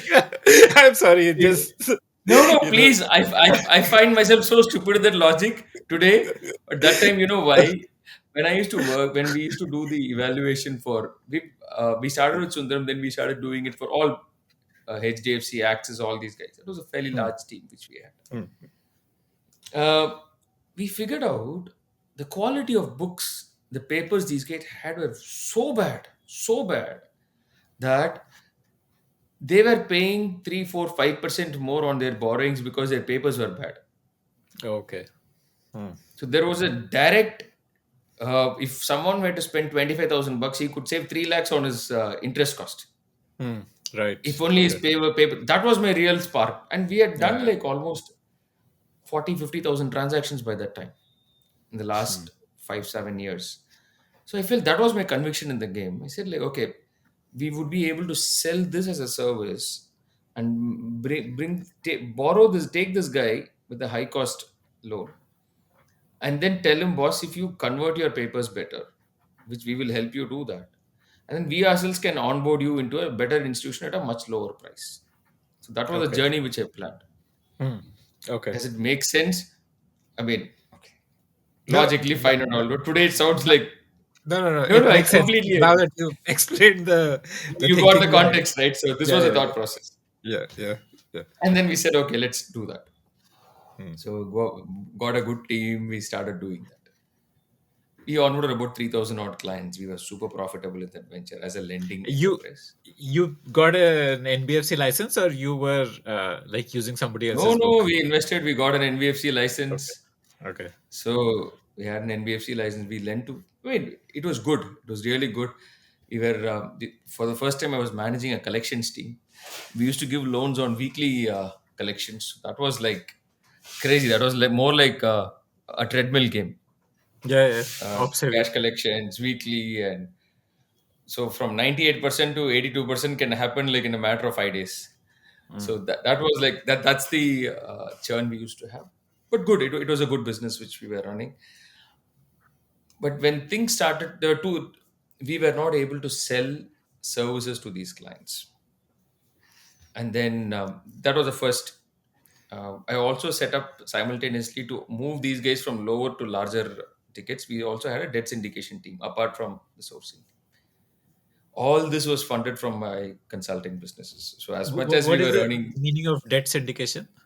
so this team will focus on taking these customers and moving them to a lower cost loan on a Okay, larger like ticket, like a refinancing the mortgage loan, existing loans. refinancing and unsecured with the mortgage loan. Okay. Once their papers were good or some track was established, so we were doing Okay. the intent was to Hmm. do the entire value chain. Hmm. We figured out we were not able to sell services to a loan client. We realized loan was a low trust game. Ultimately, what we were selling was money. We were not selling any rocket science to them. But services was a high trust game. So selling a high trust to a low trust was very difficult, whereas a vice versa would have been much easier. But Hmm. this beast took a journey by itself. I think we did some very decent. I mean, if I'm not wrong, we had 3, 4 thousand clients rolling at any point in time. Office was suddenly the team size became big. The numbers we were handling were big, and then the Wirecards engagement started to come. We started conversations with them. The first Wildcard tranche was came coming as an investor. as an investor. We signed the term sheet for $250 million with them, Oh and wow! So we you would have started been first. valued at like 500 to $1 billion, something like It that. was an insane valuation. Yeah, I don't, let's not get to that at Oh this wow! point, but yes. Okay. So But uh, this NBFC was a separate entity. This valuation it was was a for the separate. It was separate. It was NBFC. for the NBF. It was a separate entity, and but I was not happy doing this for two reasons. Because I never wanted to be in the lending business, filing cases against poor people. I mean, I couldn't sleep at night when defaults happen. It was at that time I had signed the term sheet with Wirecards. I went to Kenya. Uh, I'm part of these organizations called EO and YPO, where we used to have these leadership retreats. And in one of the leadership retreats, I'll never forget this gentleman, the role he played in my life. Person called Warren Rustin. It was a 5 day retreat. We were living along with the Masai Mara tribes in the forest in one of the huts. The fourth day, I go to him and I ask him, Warren, I'm running two ships at the same time. I'm not happy doing both. Uh, One is what I enjoy, the other is scaling up well, lot of money there, but I'm not very happy. So he gave me one answer. I'll never forget that answer. He said, like, close your eyes, and which one will you do if you are not paid a dime tomorrow morning? Which one you will happily jump and go to work? I said, like, fine. The answer to this will determine which direction you have to take. And then he walked away. So after the retreat, I just wrote reflections and all, came back. I went to these guys and said, I'm not taking up this offer. They had signed, they had also put the initial round of money also as come inside. So then they said, we are going to forfeit whatever. So I had also put my capital, serious amount of money. It was not, I had pledged my father in law's property, I had put money inside that. So it was like, and my father in law is a person who's never borrowed even for a car loan. Hmm. That kind of, Right. he's a school principal, comes from that background. So like, fine, let's go ahead if that's because it was suffocating to live in that kind of a mind because this was started for a different objective, but this became big by itself, and that entailed certain actions which was not resonating with the persona. I'm not saying right or wrong. It was not me to do It what was a different is. beast, basically. It was a different beast, and I was not happy managing it. You won't. So I said, fine, it's okay. Take whatever consequences you want. I'm getting off this venture. 5 days later, those guys become bankrupt. Ah, okay. Yeah, Wirecard famously was it was discovered like there was a lot of fraudulent transactions, money laundering, whole sorts of stuff happening. Absolutely. And they said, like, there was $1 billion missing in their balance sheet. Mm. Suddenly, the German guy who was answering our calls, uh, then he became defensive and all this. They have made few other investments in India as well at this point. They eventually, it did not materialize the way it was supposed to have happened. But I'm so happy in life that it happened the way it did.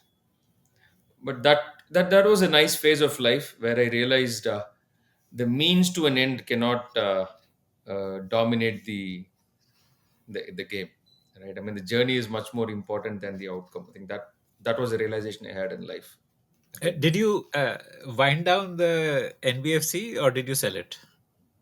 So I moved out of the venture, and we eventually ended up winding it down.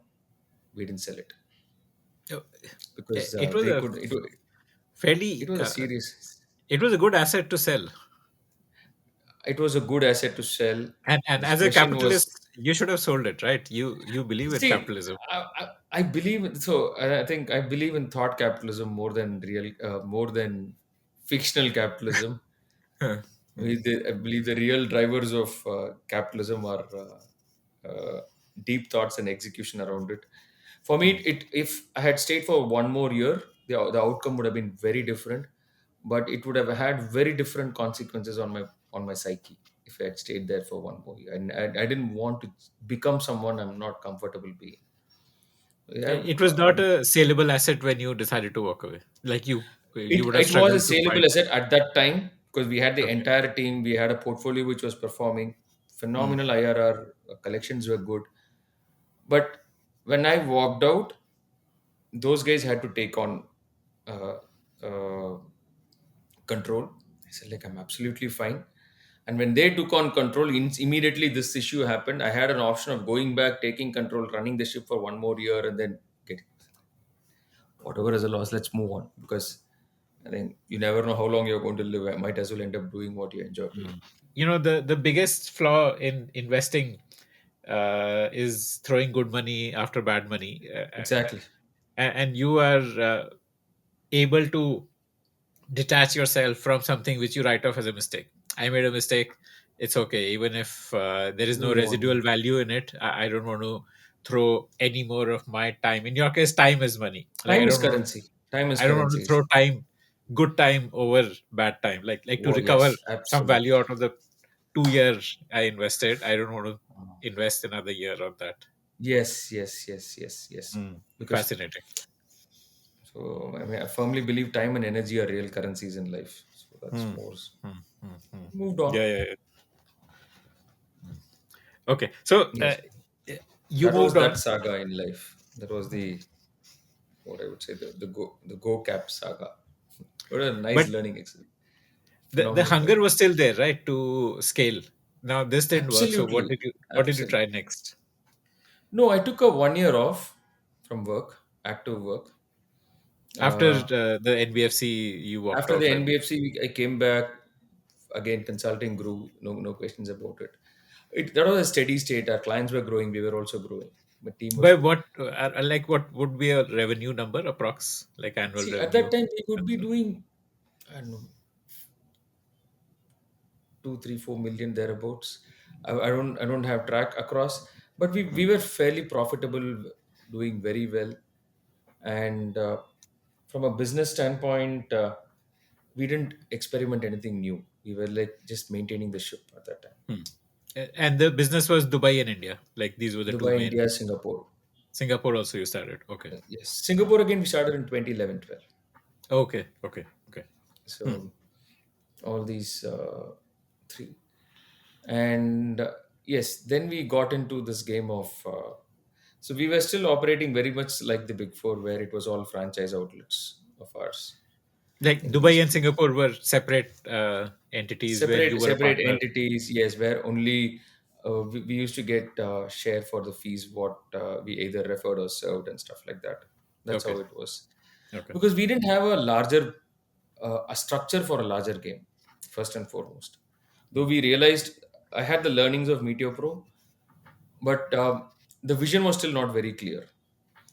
And then I took a complete 1 year off in 20 after COVID, around that time. We moved to Dubai, relocated to Dubai, and then stayed there. I left the family there. Then I went to US.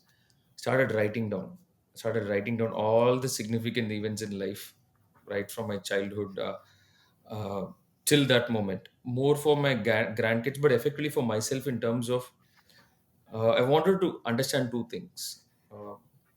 What I did would talk about my ambition, but how I decided will talk about my values. These were the two things which I really wanted to understand, what was my drive and what was the value systems. So wrote down the decisions, and that 1 year of life came back and published it. It was That 1 year fairly was long, just travel. Like there was no, like you were nothing not much. trying It to was get new clients or nothing like that. It was no, pure travel. I was out of active engagement right from 2012, 13 onwards, where Hmm. the consulting business was running.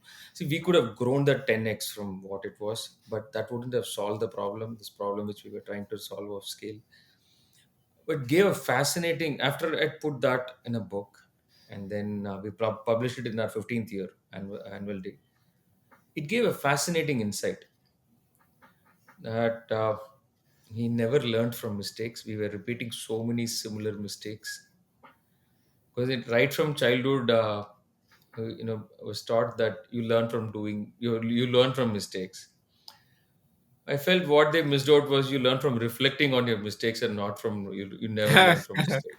Yeah, true, true, true, true. So that reflection was completely missing. So that 1 year really helped. It was draining in terms of going back and retrieving from the past, right from. But there was some very interesting insights. So then I went to study scaling up at the US. Vern Harnish was one of my icons. I went to almost. From there on, every year I've been traveling at least 2, 3 months. I'll go there, meet entrepreneurs, meet firms, meet businesses which have succeeded, scaled, understand why.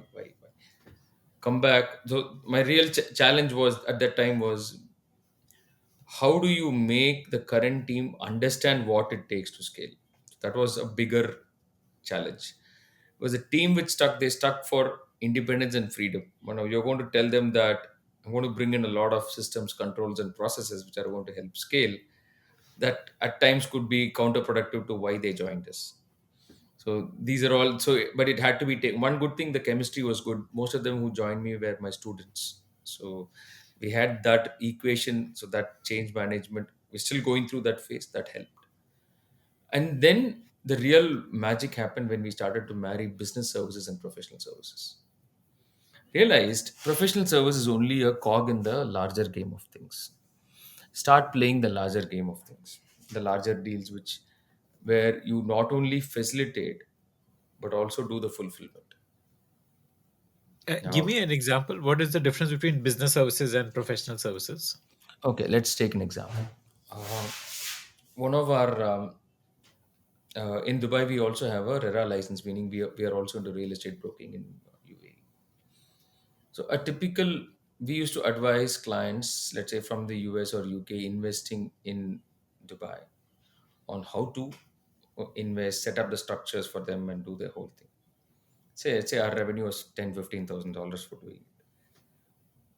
You would end up going and buying a property where the payout could be anywhere between $40,000 to $50,000 based on the size of the property. Most of the time, we'll go and negotiate on behalf of the client because the client would not trust anyone to do that. So it was in one of those conversations where we went to and close 3 deals for our client. The client himself said, "You guys are so good. Why can't you guys do this yourself?" And that came back, and then we were discussing because not a fairly large conversation contract. So I was with the client, bouncing off this idea. Then say like, let's get started. So only for our own captive clients we started doing it, and then that became a sizable number. That was much more in terms of revenues compared to the larger game. Today we have more than 200 million of properties under management where we uh, lease them out for our client. We rotate the portfolio for our clients. We maintain it on their behalf. So we do the end to end. All you just need to do is have the intent and the money to do it. The rest we'll take care, guys. So there's like say a Knight Frank, JLL, like It's a this. mix of, I imagine a mix of EY and Knight Frank together, right? Wow. Okay. That's, so we started doing that. This is also And then, very ops heavy business, right? Because then you're doing facilities management and you need a lot of people on payroll and no, all that. so Or in a you place work with like partners. Dubai, no, we work with partners. See, Okay. the challenge is about getting it at the right price and owning the execution, actually. We don't need to own the team. We Right. need to own accountability. Hmm. See, in this game, accountability is everything. Hmm. So you Right. own accountability, you're sorted. That's the game Hmm. which we are. And what the client gets in return is mind space Hmm. more than Right. anything else. Okay. So that's that started. Hmm. Then we acquired a virtual CFO practice. Again, captive client base that grew, scaled up 3-4x since we bought Which country was this based in? India. The Okay. virtual CFO was in India. Real estate broking was in Dubai. Hmm. Then the larger leap came when we got into uh, wealth and private deals. So we used to work with a lot of family offices who would come to us for advice when they are buying large chunks of unlisted securities, of private investments like companies like Swiggy or Zomato, or all those before they went public. We used to advise them on how to do, what are the tax challenges, how to break the bulk. And the bigger challenge they had was they would want to do a 20 million transaction, but an American fund would want to sell them a 50 million trans because he can't slice it into smaller taxes. He said, like, see, we understand the tax game. We understand what it takes to conclude deals. Why don't we start getting into that space? So we started there. So we moved from a service based pricing to an outcome based pricing. In the last 12 months alone, we have done over $300 million of revenue in that space. Uh, Uh, How this, how does this outcome based pricing work? Like, say someone is buying Swiggy shares so, pre IPO. okay, the lot with us has to be larger, at least Hmm. say a 20-30 crore transaction. And so first we will buy in our, it's a prop Okay. books. We buy it, and then we take care of the entire. The challenge when you buy it from an overseas buyer is a compliance, a pain. There is a RBI, there is other tax regulation. We go through that full process. Sometimes it may take about 1.5 months. Normally, if we are to do it for a specific client, let's say if you are going to invest 25 crores in that, we might end up charging you, let's say, whatever, 10, 15, 20 lakhs on that. But instead of that, we only sell it to you from our books. But we load the fee on the margins. Right. You mark it up, and You there mark is it an up, and opportunity to make more margin here, depending on how hot the startup is. the stock is, and more importantly, we are solving a real problem and we are adding value to the client then and there. So Hmm. where we are different from a wealth firm is, we are not a wealth firm which does tax. We are a tax firm which does wealth. It's a huge Yeah. difference. Yeah. Yeah. Selling from, again, we ourselves, so sell again, high trust to low trust. Hmm. So we're just now putting into practice what all we are doing, what all we have learned, of course, the hard way. But now we are very clear. we are expanding the game now. We bought in some very big heavy hitters on our board. Uh, we consolidated the full journey in 2023. Of course, US has started well. We've got some good firms with whom we are talking for a merger. We are now doing a roll up in the US and building a GCC in India for servicing the roll up. Uh, we are like, so far we have not we have not taken on board any big investors at this point in time. We just diluted a fractional minority last year. It was a client who went through the full journey with us. Like, he said, like, please take me part of this board. I mean, this journey, it's so exciting. So then we did a valuation and we took it on board. Now we have cracked the model. We're growing. We've got over 100 CA firms who have reached out to join us in In India. India? Okay. In India. In India. But currently, we are not very bullish on expanding here as we speak. We are very selective. But we are going full steam in the US. So, next 15, 18 months of growth, we want to stabilize that game and the GCC in India, whereas our current practices will continue to grow. And let's see where this goes. We are going for a public market. I wouldn't use the word exit because we want to be here for a, I'm looking at it for a 20-25 year horizon as we speak. Trying to hope to hit the market at 2027, 28 when we are of. Wow. Um, Uh, I want to kind of recap version 3 of DVS, like the things which you have changed, just so that the listeners are with us. Uh, so, high trust to low trust is like a driving philosophy, and that led to you offering professional services, say like the real estate management business, Business or services are marrying them with professional services. right, business services like real estate management, or even the wealth management. Wealth All and of these deals are, business. Yes, yeah, yes. all of these are high trust to low trust kind of examples where you are owning the larger part of the problem The solving. friction. Essentially, like there is a We own the problem. friction for the client. Right. You're owning the friction for the client, and the other thing which you're doing is US market. You are now more Roll aggressively up. looking Yes. at expanding in the US, and for that you are going through an M&A route. And you will have a GCC, a Global Capability Center, which is essentially like a KPO in India, which will service them. Uh, and the third thing, which I assume you're doing, we've not explicitly spoken about it, is the move away from the franchisee partnership kind of a structure into a more corporate structure.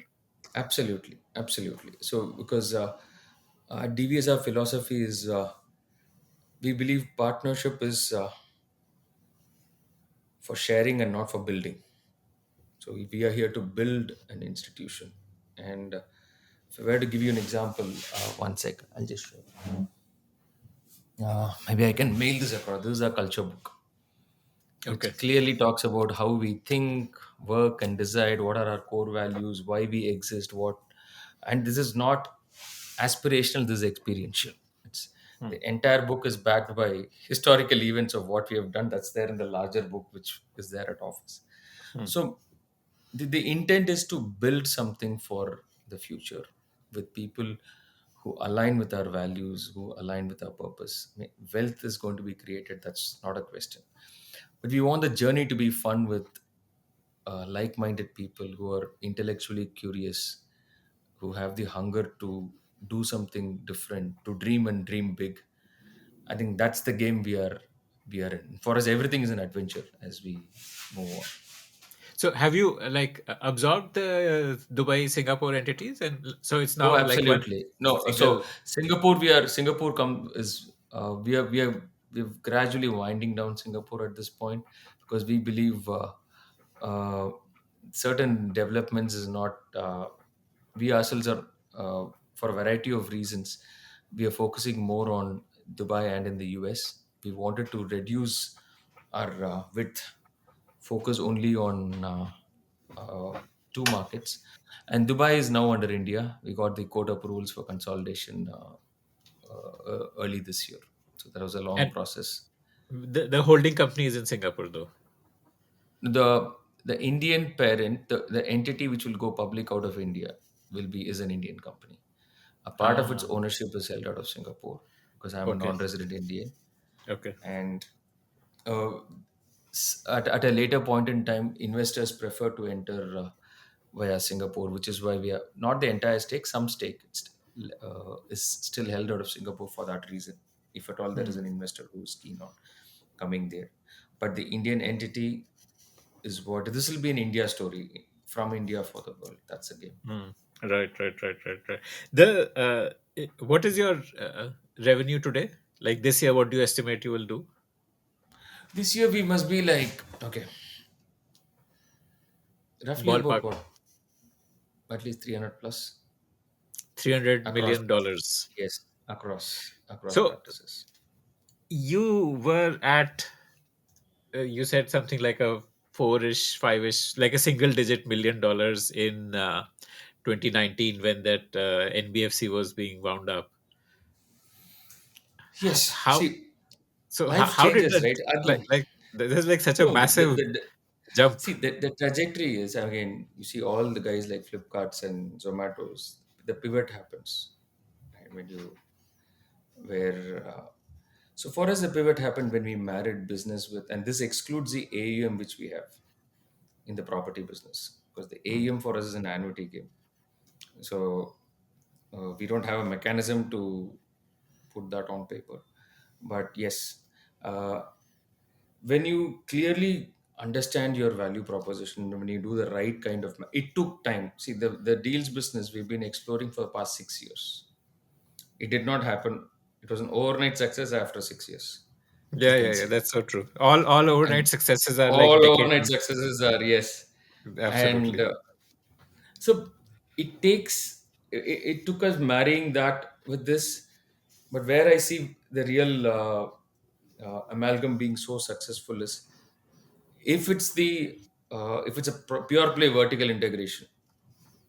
It's a direct fit where you're not reinventing a fit. I was listening to this gentleman, I think Todd Greaves, who runs his enterprise Raising Canes in US. He's got 800 outlets, and he's not changed his menu for the past 28 years. So we decided, we realized that we should never reinvent the wheel. Rather, start adding more spokes of the wheel which you can own.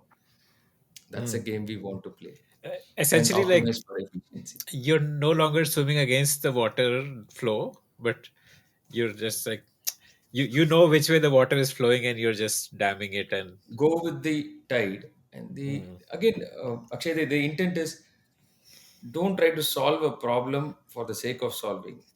Create value for the clients. They automatically create value for you.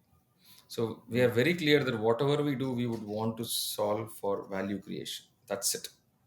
mm. And So yes, we do have pure vanilla transactional advising practice, but that's really minuscule compared to this.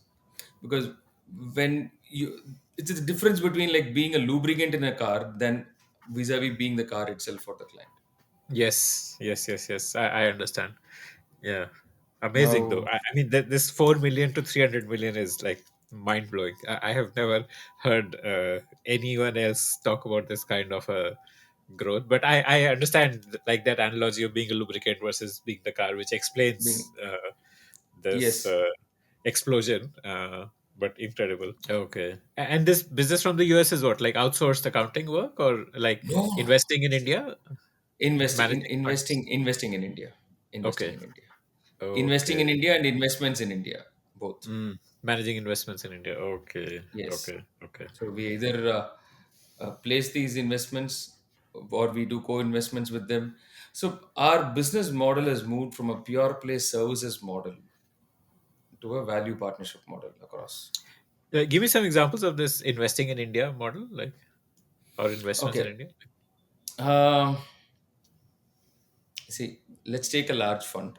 Without, they've made some marquee investments in India. We also work now. They're like a private equity fund that we're talking about. Private equity fund. Okay. So they are exiting. We buy from them. Okay. And then you We flip put, that. we buy either, and then we decide to either hold or we break bulk and flip it in India or elsewhere. Okay. So this is like investment banking essentially then. So You you're can call it partly that way. You An see, investment bank. we are part. However you want to call it, you can call it, because we are not publicly listed. We don't have investor money now, so we can be whatever, Right. as long as we are building the book. And what is interesting, Akshay, is the GMV of what we are doing is at least 2.5 times what I mentioned to Mm, you. mm, And mm. the best part of this GMV is the people to whom to whom we sell to are the people from whom we will, or to whom we will also give an exit at a later point in time. So it's again a Right. portfolio under management for us Mm, at a mm, much mm.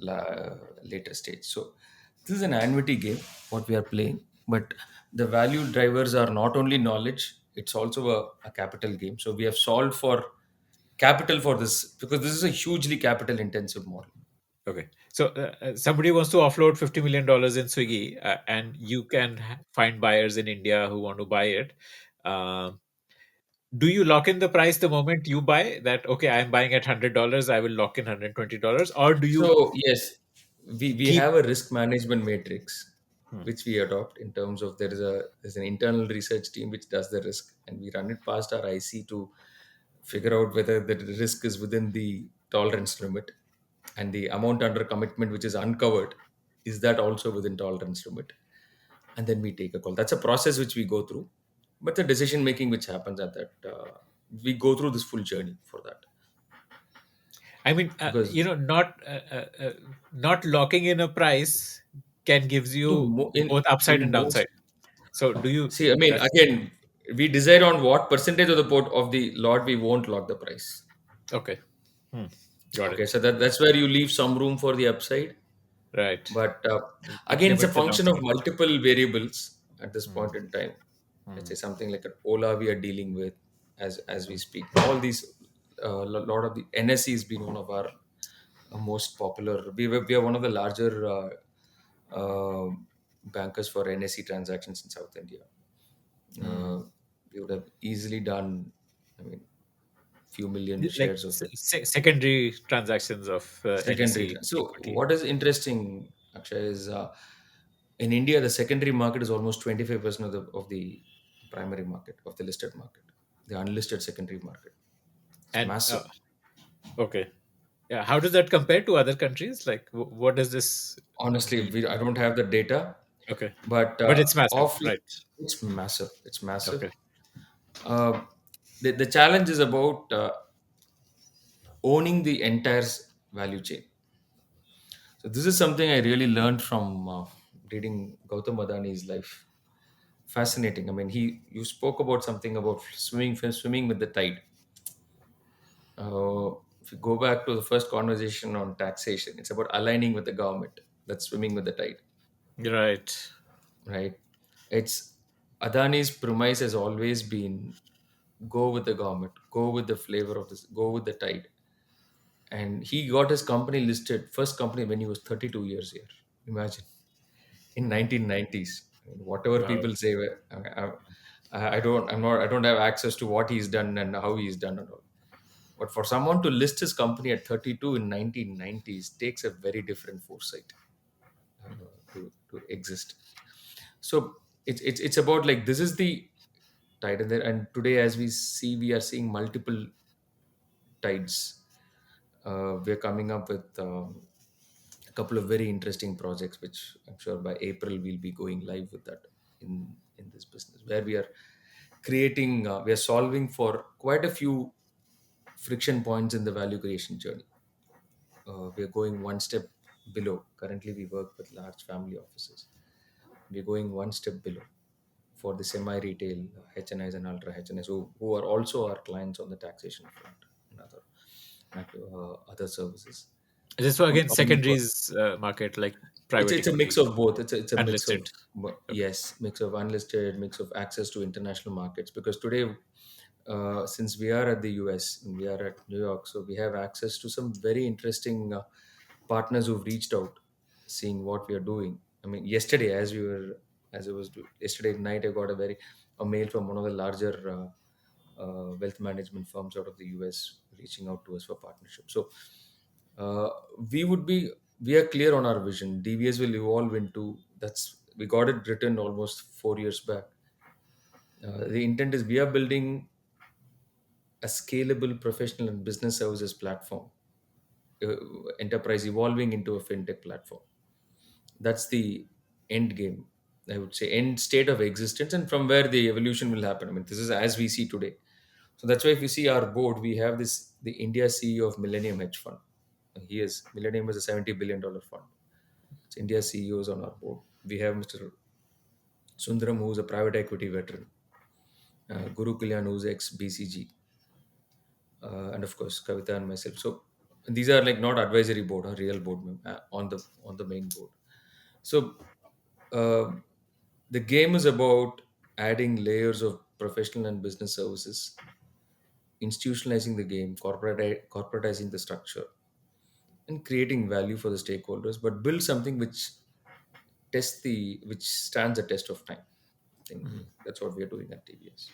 So, you have now learned to read the tide, so to say, which you can see which direction the water is flowing in. And so, what's your advice to the next generation of entrepreneurs, people who are thinking of starting something? What are those favorable tides where they should try and swim?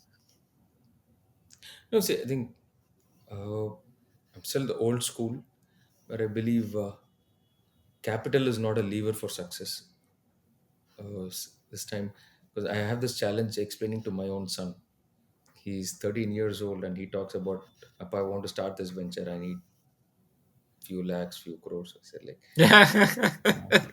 13 years start old. with Wow. 13 years old. Okay.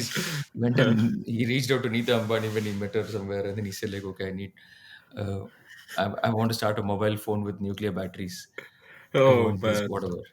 Okay. But somewhere the mindset of this generation seems to be that without capital, you can't build a successful business. Uh, Maybe in the, I don't know. But if I were to look at any of the larger businesses from India, they were all built without capital. The largest of the largest business which have sustained the test of time, be it your Tatas, your Ambanis, or the Sundarams of the world, the Adanis of the world, they were all built with blood and sweat, and they all had patience behind them. That is a real capital. Patience and staying in the game, I think, despite whatever comes and hits you. Uh, I think if this mindset can be adopted, commitment to the cause and staying in the game, I'm sure any business can succeed in the long run, as long as you're creating value. Focus should move from, especially those in the services business, if the conversation can move from solving a problem to creating a value, we are talking different languages, completely different language. And that helped us. So, your own journey had that evolution of moving from solving a problem. Your solving a problem journey was like the Meteor Pro, the lending business, were all like solving your problem to now creating value. uh, what, like, a simplistic example Correct. you can share on this mindset change needed to change your mindset from solving a problem versus creating value? Simple is, don't bill for cost. If you are in the B2B services business, your cost is your headache. Your client is not duty bound to pay for your cost. Ask for a share in the value you have created with him. Anyone will be happy. No one has a problem sharing happiness. People have a problem sharing your Hmm. sorrows. Probably for most part, for not their fault. I think that must be the mindset with Essentially, which we what you're must saying is begin a B2B service. empathy. Like, build empathy for your Understand client. human If you're able mindset, to man. build empathy. Hmm. Correct. See, Akshay, in our premise, na, we firmly believe in three things: knowledge, wealth, and happiness multiplies when shared. So, no one talks about sorrow with the bargain, sorrow or cost. So, anything you fit your business into this. So, your cost is your sorrow. You try to Right. share your cost. No one, I mean, that's a non-starter here. So, negotiation is not about grabbing the pie. It's about enlarging the pie and taking a slice of it, Hmm. whatever be the share of the pie, but make the pie Right. bigger. I think Hmm. that should be the mindset of a B2B guy. especially services person. And then you would have reimagined this game Mm. completely. Fascinating. Thank you so much for your time, Diwakar. It was a real pleasure.